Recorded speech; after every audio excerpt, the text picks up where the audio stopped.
নজর রাখবো পরবর্তী সংবাদে।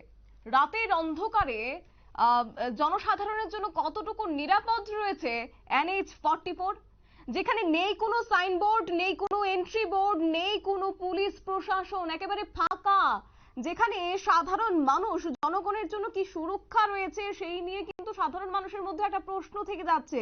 এবং রাতের অন্ধকারে রাস্তা ড্রপ গেট থেকে বিশেষ করে বাধারঘাট রাস্তায় কাজ চলছে, কিন্তু সেখানে কোনো রকম নো এন্ট্রি বোর্ড নেই এবং কোনো রকম পুলিশ প্রশাসনের নজরদারি নেই বিষয়টাতে। তাহলে যদি আগামী দিনে কোনো ধরনের বিপত্তি ঘটে যায়, কোনো ধরনের যান দুর্ঘটনা ঘটে যায়, তাহলে তার দায়ভারটা কে নেবে? প্রশ্ন এবার সাধারণ জনগণের এবং সেখানকার বাসিন্দাদের, এবং যারা নিত্যদিন সেই রাস্তাটা দিয়ে চলাচল করছে তাদেরও প্রশ্ন রয়েছে।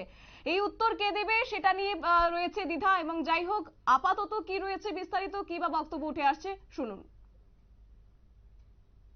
আমরা পথে বিসি রোড রাত দিনের বেলা কাজ হবে, দিনের বেলা গাড়ি মানে এখানে প্রশাসন নাই, রোডের কোনো মানে ট্রাফিক ব্যবস্থা নাই। এইভাবে ট্রাফিক কোনো যদি একটা অ্যাক্সিডেন্ট হয় তো এটার দায়ভার কারা নিব?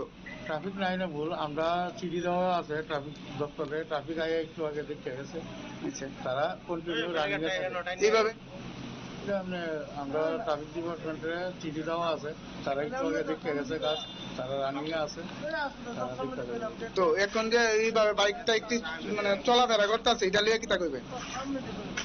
আমিও অনেক কিতাব আমি এটার ব্যাপারে কিছু বলতে পারবো, কারণ আমরা যে কাজ করাইতেছি, আমরা ট্রাফিক দপ্তরে চিঠি দেওয়া আছে, তারা একটু আগে দেখতে গেছে, তারা রানিং আছে। আপনারা শুনলেন তাদের বক্তব্য। এবং যারা এই কাজে মোতায়েন রয়েছেন তারা বলছেন যে দিনের আলোতে যখন যানবাহন চলাচল করছে সেই জায়গাটা থেকে তারা এবার রাতের বেলাটাই কাজকে বেছে নিচ্ছে, অর্থাৎ সেই ক্ষেত্রে যানবাহন কম চলাচল করবে। কিন্তু প্রশ্ন হচ্ছে যে ট্রাফিক দপ্তরকে নাকি চিঠি দেওয়া হয়েছে, তারপর চোখের দেখা দেখি চলে যাচ্ছেন, দায়িত্ব খালাস করছেন ট্রাফিক দপ্তরের কর্তা ব্যক্তির, এমনটাই অভিযোগ তুলে ধরছে সেখানকার বাসিন্দারা। এবং কার্যত আপাতত পরবর্তী সময়ে যেন এই বিষয়টির দিকে নজর রাখে দপ্তর, সেই নিয়ে এবার দাবি উঠছে। নিয়ে নিচ্ছে ছোট্ট একটি বিজ্ঞাপন বিরতির সঙ্গে থাকুন।